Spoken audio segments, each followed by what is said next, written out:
Hello dear students, welcome back to our channel study shark. और जैसा कि आप लोग जानते ही हैं कि हम लोग आपका कर रहे थे क्लास 9 इकोनॉमिक्स का chapter food security in India, जो कि मैं पूरा करवाने ही वाली हूँ डियर स्टूडेंट। ठीक है, तो मतलब पार्ट वाइज हम लोग धीरे धीरे चल रहे हैं। क्योंकि मैं चाहती थी कि अगर हम वन शॉट भी प्रोवाइड करवा रहे हैं तो वन शॉट में बच्चों की आंखों में बहुत ज़्यादा जोर पड़ता है और वो एक बार में एक घंटे का वीडियो देखने में मजबूर हो जाते हैं।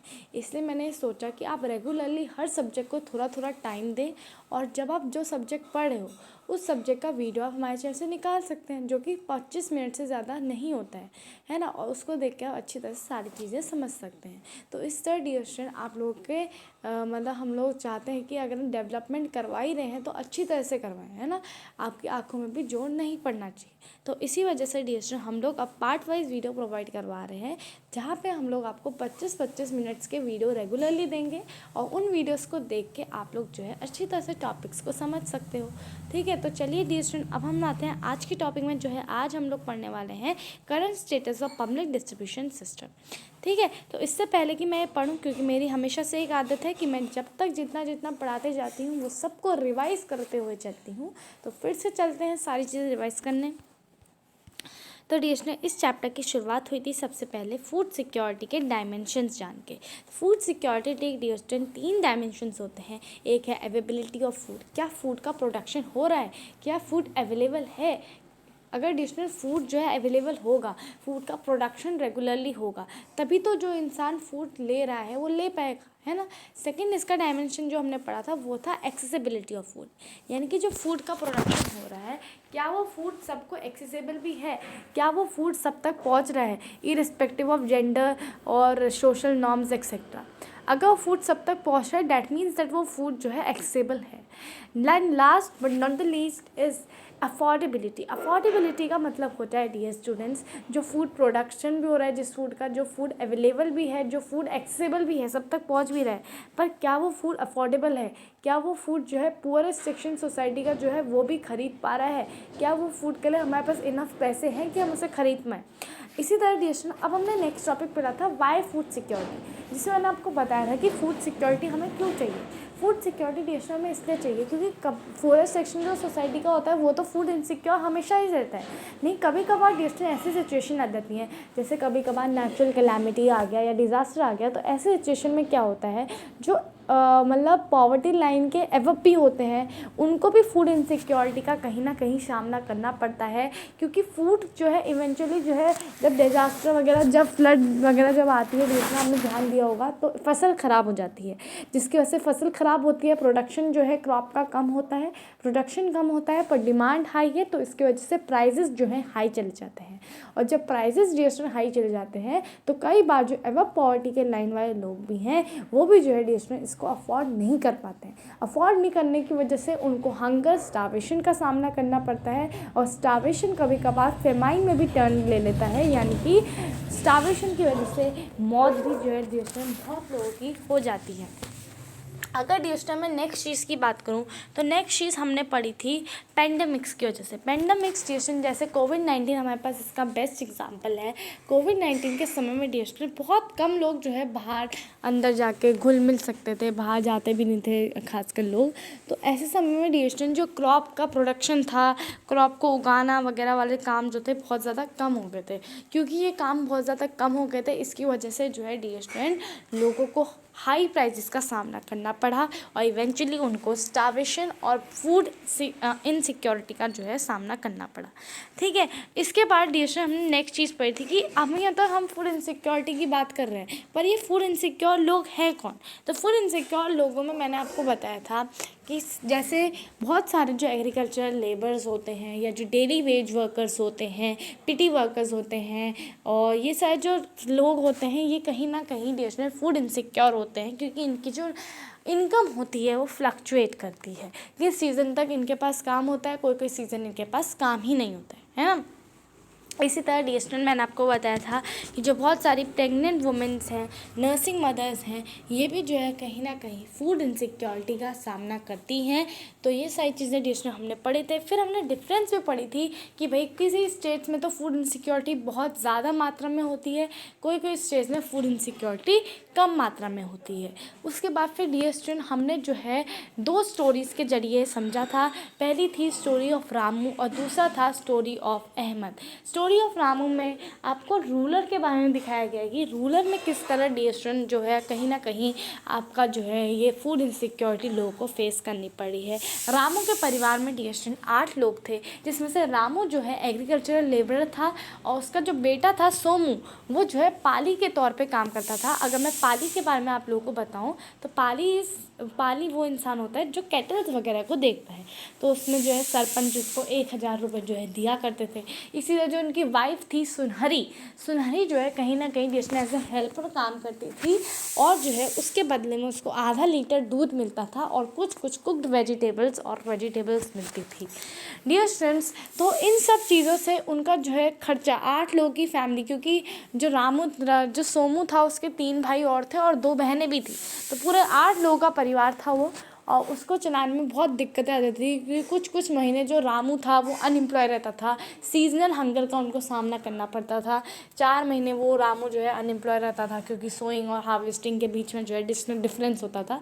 तो कभी कभार उनके बच्चों को भूखे पेट भी सो जाना पड़ता था और कभी कभार उनके जो मिल्क था उनका रेगुलर डाइट का हिस्सा नहीं था।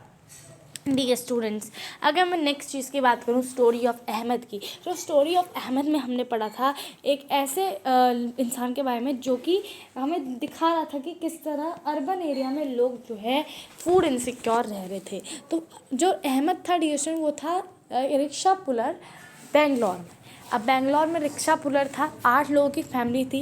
अहमद खुद एक अर्निंग पर्सन था। उसमें अहमद हो गया, अहमद के 3 भाई हो गए, 2 बहनें हो गई और 2 ओल्ड पेरेंट्स हो गए। पूरे 8 लोगों की फैमिली थी अहमद की। अब उस 8 लोगों की फैमिली में सिर्फ अहमद ही एक अर्निंग पर्सन था, रिक्शा पुलर था। इनकम रोज़ फ्लक्चुएट करती थी। कभी कभार तो इतने पैसे आ जाते थे कि बेसिक नेसेसिटीज खरीदने के बाद भी कुछ पैसे वो उसके पास बचते थे कि वो उसको सेव कर ले। और कभी कभार इनकम इतनी कम मिलती थी कि वो बेसिक नेसेसिटीज़ भी नहीं खरीद पाता था। डियर स्टूडेंट्स, तो इस तरह जो है रामू के पास एक चीज़ अच्छी थी, वो थी येलो कार्ड, जो कि होता है बिलो पॉवर्टी लाइन कार्ड, जिसकी मदद से जो रामू था वो कहीं ना कहीं डियर स्टूडेंट्स ग्रेन्स, वीट हो गया, शुगर हो गया, केरोसिन हो गया, राइस हो गया, ये समय समय पर डियर स्टूडेंट क्या करता था, खरीद लेता था। ठीक है डियर स्टूडेंट। अब अगर डिस्ट्रिक्ट में बात करें तो इसकी वजह से जो अहमद का परिवार था वो बेंगलोर जैसी सिटी में भी डिस्ट्रिक्ट चल रहा था। अगर डिस्ट्रिक्ट में नेक्स्ट चीज़ की बात करूँ तो नेक्स्ट चीज़ में हमने ये पढ़ा था कि 2 टाइप के हंगर होते हैं, क्रॉनिक हंगर और सीजनल हंगर। क्रॉनिक हंगर में डिस्ट्रिक्ट मैंने आपको बताया था कि क्रॉनिक हंगर वो हंगर होता है जब आपकी एक जो इंसान है उसको रेगुलरली पूरे साल भर जो है अच्छी तरह से खाना या न्यूट्रिशन नहीं मिल पा रहा है। क्वालिटी ऑफ फूड और क्वांटिटी ऑफ फूड भी is not available in adequate amount. अगर डिस्ट्रिक्ट में बात करूँ आपके सीजनल हंगर की, सीजनल हंगर मतलब ये होता है कि उसको कुछ महीने तो अच्छी तरह खाना और न्यूट्रिशन मिल रहा है, लेकिन कुछ महीने जो है उसको बिल्कुल ही खाना वगैरह नहीं मिल पा रहा है। अगर डिस्ट्रिक्ट में बात करूँ सेल्फ एफिशिएंसी की, तो सेल्फ सफिशिएंसी की अगर मैं बात करूँ तो सेल्फ सफिशिएंसी जैसे ग्रीन रिवॉल्यूशन हो गया। ग्रीन रिवॉल्यूशन डिस्ट्रिक्ट जब आया था तो उससे जो फूड ग्रेन का प्रोडक्शन था वो बहुत ज़्यादा डिस्ट्रिक्ट बढ़ गया था। अगर डिस्ट्रिक्ट में बात करूँ इंदिरा गांधी प्राइम मिनिस्टर द्वारा लॉन्च किया गया था व्हीट रिवॉल्यूशन, जिससे भी काफ़ी फ़ायदे हुए थे। तो इस तरह काफ़ी सारे जो है आपकी स्कीम्स आई। अगर डिस्ट्रिक्ट में डियर स्टूडेंट इस तरह से डिफरेंट टाइप की चीज़ें डिस्ट्रिक्ट आने लगी।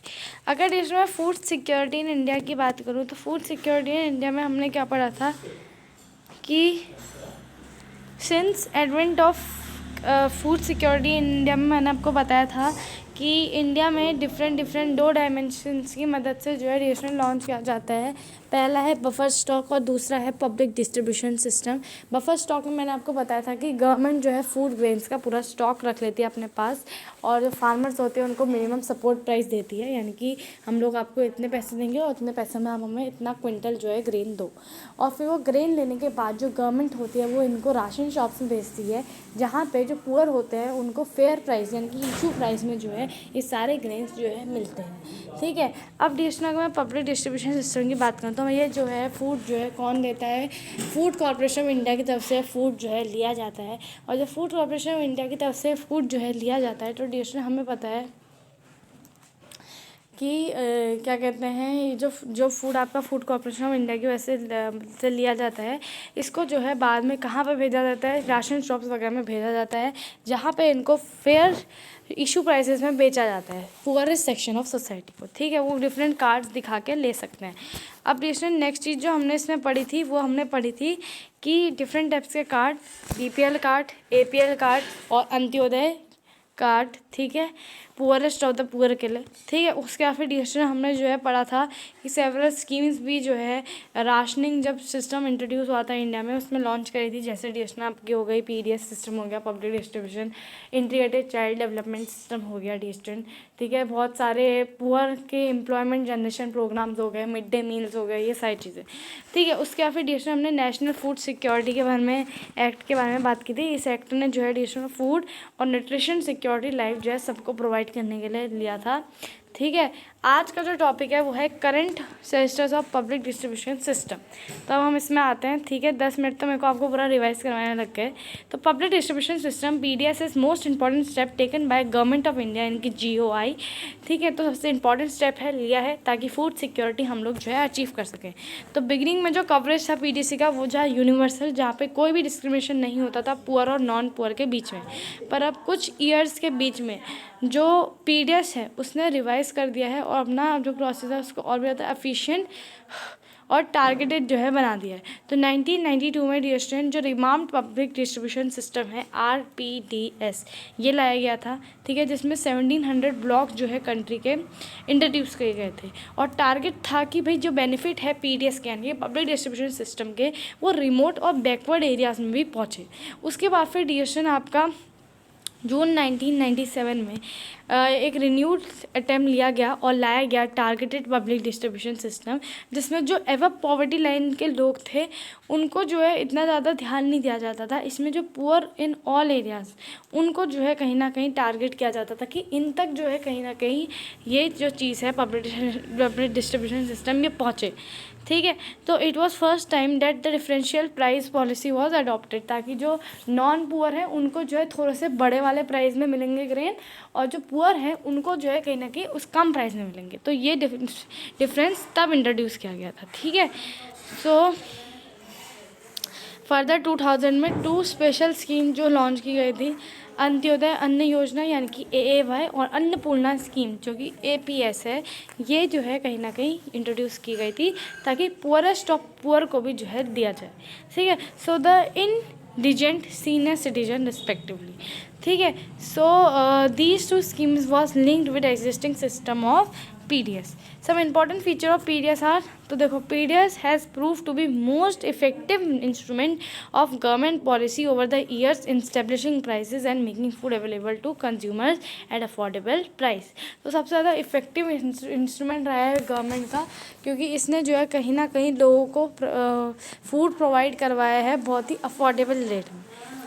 ठीक है, so it has been instrumental in averting widespread hunger and famine by supplying food for, ताकि हंगर और फेमाइन को रोक सकें। और एडिशनली डिस्ट्री जो प्राइसेस हैं वो बहुत ज़्यादा इतने कम रखे गए थे कि पुअर भी जो है इसको अफोर्ड कर सके। ठीक है, system include minimum support price and procurement has contributed to an increase in food grain production and provided income security to farmers, क्योंकि फार्मर्स अब थोड़ा पैसा अपने लिए भी बचा पा रहे हैं क्योंकि फूड जो है उनको बहुत कम पैसों में जो है अवेलेबल हो जा रहा है। अब जैसे हम नेक्स्ट में आता है तो however FCI godowns are overflowing with grains with some rotting away, तो इसके कुछ ड्रॉबैक्स भी हैं, जैसे एफसीआई की को जो गोडाउन्स हैं वो तो बिल्कुल ओवरफ्लो हो रहे हैं, उसमें तो बहुत ही ज़्यादा ग्रेन है, लेकिन फिर भी कुछ कुछ लोग ऐसे हैं जिनको अभी भी भूख की वजह से जो है स्टार्वेशन का सामना करना पड़ रहा है। ठीक है, उसके बाद फिर D in 2002 the stock of wheat and rice in central pool is 159 LMT यानी कि lakh million tons of wheat और 104 यानी कि LMT ऑफ राइस, इतना सारा ग्रेन इनके पास है। ठीक है, higher remain consistently higher than buffer norms, the situation improved with distribution of food grains under different scheme. इससे सिचुएशन इम्प्रूव तो ही कि भाई जो डिस्ट्रीब्यूशन हुआ फूड ग्रेन्स का वो डिफरेंट स्कीम द्वारा जो है हुआ तो सही, ठीक है, पर फिर भी कुछ कुछ देश में ऐसे लोग थे जिनको अभी भी नहीं मिल पा रहा था। There is general consensus that higher level of buffer stocks of food grains in very undesirable can be wasteful, क्योंकि बहुत सारे ग्रेन वेस्टफुल हो जा रहे थे, ओवरफ्लो हो रहे थे, कोई कोई सड़ जा रहे थे, क्योंकि लोगों तक बहुत सारे लोगों तक ग्रेन्स पहुंच नहीं रहे थे और अच्छी तरह से जो है स्कीम जो है एफिशिएंटली जो है एग्जीक्यूट नहीं हो पा रही थी। ठीक है, freezing of MSP for few years should be considered seriously. The increase exerted by leading food grain producing areas such as Punjab, Haryana, and Andhra Pradesh, moreover, has procurement is concentrated with few prosperous regions Punjab, Haryana, Western Uttar Pradesh, Andhra Pradesh, and lesser extent to West Bengal, and mainly two types of crop wheat and grain. एक reason ये भी था difference in cropping pattern, जिसमें जो ये राज्य थे ये सिर्फ और सिर्फ वीट और ग्रेन का ही प्रोडक्शन कर रहे थे, क्योंकि इनको पता था कि इनको मिनिमम सपोर्ट प्राइस इसमें मिल रहा है अच्छे खासा, तो इसी का जो है प्रोडक्शन किया जाए, तो और चीज़ों का प्रोडक्शन कर ही रहे थे, जिसकी वजह से जो है सॉइल को भी जो है काफ़ी ज़्यादा नुकसान पहुँचा था। ठीक है, तो यहाँ पे देखो लिखा भी है increase in MSP has induced farmers, particularly in surplus states, to divert land from production of coarse grain, which is staple food of poor, to the production of rice and wheat. The intensive utilization of water, वही चीज़ है कि भाई नुकसान पहुंचा था soil वगैरह को, उनकी क्वालिटी जो है कहीं ना कहीं इन्वायरमेंट का डिग्रेडेशन होना था और जो क्वालिटी भी जो है डिग्रेड हो रही थी। तो अब डिस्कशन नेक्स्ट में आते हैं हम लोग। नेक्स्ट हमारे पास यह है एज अ NSS और रिपोर्ट यानी कि national sample survey organisation number 558 in rural India, the per person per month consumption जो रहा राइट का वो कहाँ से डिक्लाइन हुआ 6.38 kg। ठीक है, इन 2004 to 5 and 5.98 kg in 2011 to 12। इसे डिस्टेंट पर पर्सन पर मंथ जो कंजप्शन राइस था वो भी डिक्लाइन हुआ 4.71 kg 2004 to 5 and 4.49 kg 2011 to 12। इसी तरह डिस्टेंट आपका जो पर कैपिटा है कंजप्शन ऑफ PDS राइस यानी कि पब्लिक डिस्ट्रीब्यूशन सिस्टम द्वारा जो राइस प्रोवाइड की जा रही है वो भी रूरल इंडिया में जो है डबल हुआ 66% in urban area since 2004 to 5। Per capita consumption जो था PDS का वो बोथ रूरल और अर्बन एरिया में डिस्टेंट इंट्रोड्यूस मतलब बढ़ा। अगर मैं PDS डीलर्स की बात करूँ डिस्टेंट तो समटाइम्स इनको फ्रॉड के साथ भी देखा गया है, बहुत सारी माल प्रैक्टिसेस ये परफॉर्म करते हैं, जैसे डिस्टेंट ग्रेन्स को कभी कभार ओपन मार्केट में बेच देते हैं जिसकी वजह से उनको ज़्यादा प्रॉफिट मिलता है, ज़्यादा पैसे मिलते हैं। ठीक है, पुअर क्वालिटी ऑफ ग्रेन कभी कभार बेच देते हैं, जो सड़ जाते हैं उनको भी बेच देते हैं, है ना। इरेगुलर शॉप्स को टाइम टाइम पे ओपन नहीं करते, राशन शॉप्स को, जिसकी वजह से लोगों को जो है इनसाइड ग्रेन्स का जो है इनसिक्योर होना पड़ता है, उनको ये जो है टाइम टाइम पे मिलते नहीं है ग्रेन्स। ठीक है, so it is common to find that ration shop regular way unstock poor quality of grains. हाँ, जो सड़े हुए ग्रेन्स होते हैं वो ये लोग बेच देते हैं। ठीक है, तो इससे बहुत सारी जो है प्रॉब्लम्स क्रिएट होती हैं। ठीक है, कभी कभार राशन शॉप जो है सेल नहीं कर पाते अच्छी तरह चीज़ों को। ठीक है, अनेबल टू सेल, तो उस समय क्या कहते हैं जो बहुत सारा फूड ग्रेन होता है वो जो है बच जाता है। ठीक है, तो ये सारी चीज़ें होती हैं। और कभी कभार डिस्टेंट कार्ड के कन्फ्यूजन की वजह से भी जो है डिस्टेंट कितने का इतने सारे टाइप के कार्ड हैं, तो कभी कभार लोग जो है कार्ड की वजह से भी उनको जो है फूड शॉर्टेज का जो है सामना करना पड़ता है। ठीक है, नाउ TPDS यानी कि targeted public distribution system of 3 different prices, any family above the poverty line get very little discount in ration shop. तो इससे अच्छा वो लोग सोचते हैं कि क्यों लेना है भाई PDS सिस्टम से, अच्छा खाली ओपन मार्केट जाके लेते हैं डायरेक्ट, है, क्योंकि उनको जो है फ़ायदा मिलता ही नहीं है। एवं पॉवर्टी लाइन वाले लोगों को, तो वो इसकी वजह से पीडीएस सिस्टम द्वारा जो ग्रेन प्रोवाइड होते हैं उसको लेते ही नहीं है। ठीक है, अब डिस्ट्रिक्ट हम लोग लास्ट आते हैं, role of cooperative in food security. So the cooperatives are also playing an important role in food security in India, especially in southern and western parts of the country। ठीक है, बहुत important role play कर रहे हैं। कैसे play कर रहे हैं, let us see. So the cooperative society set up shops to sell how priced goods to sell low priced goods to poor people. Low priced good ये जो है पुअर पीपल को बेचने का जो है कहीं ना कहीं काम करते हैं। इसका बेस्ट एग्जांपल डिस्ट्रिक्ट मैं आपको दे देती हूँ, मदर डेयरी दिल्ली में जो है ये लोग क्या बेच रहे हैं, मिल्क और वेजिटेबल का। ठीक है, इसी तरह डिस्ट्रिक्ट तमिलनाडु में 94% जो है कहीं ना कहीं बीइंग ये जो 94% जो आपकी फेयर प्राइस शॉप्स हैं, राशन शॉप्स हैं, कोऑपरेटिव द्वारा जो है रन हो रही हैं।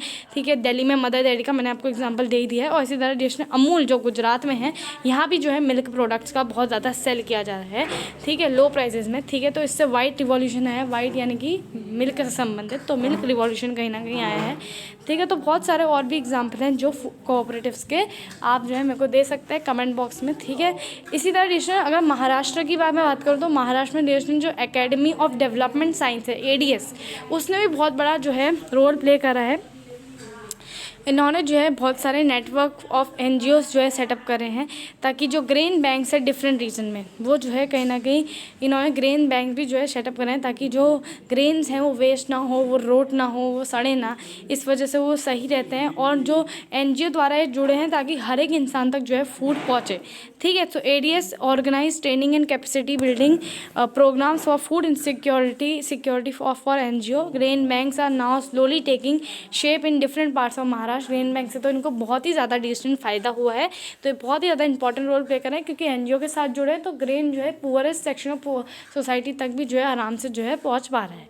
ठीक है, so the ADS grain bank programme is acknowledged as a successful and innovative food security intervention. So thank you so much dear student. तो इस तरह से जो ये चैप्टर है आपका डियर स्टूडेंट पूरा हो चुका है। इसमें ADS के बारे में आपको बताया गया है, कोऑपरेटिव्स के रोल के बारे में आपको बताया गया है, जो कि बहुत इंपॉर्टेंट है, बिकॉज जैसे कोऑपरेटिव्स और जो ADS हैं ये बहुत इंपॉर्टेंट रोल प्ले कर रहे हैं। पूरे सेक्शन ऑफ सोसाइटी तक जो है ग्रेन्स पहुँचाने का काम ये कर रहे हैं, जो कि बहुत ही ज़्यादा महत्वपूर्ण हमारी सोसाइटी यानी कि इंडिया के लिए प्ले करते हैं, अगर हमारी इंडिया को फूड सिक्योरिटी में नंबर 1 बनना है। ठीक है, तो डियर स्टूडेंट इस तरह ये चैप्टर हमारा होता है कंप्लीट। काफ़ी इंटरेस्टिंग चैप्टर था, बहुत आपको मज़ा आया होगा इसकी हर पार्ट में, क्योंकि हर पार्ट में आप अपने रियल लाइफ से जोड़ के इसको पढ़ सकते हो, क्योंकि ये इतना ज़्यादा ईजी चैप्टर है।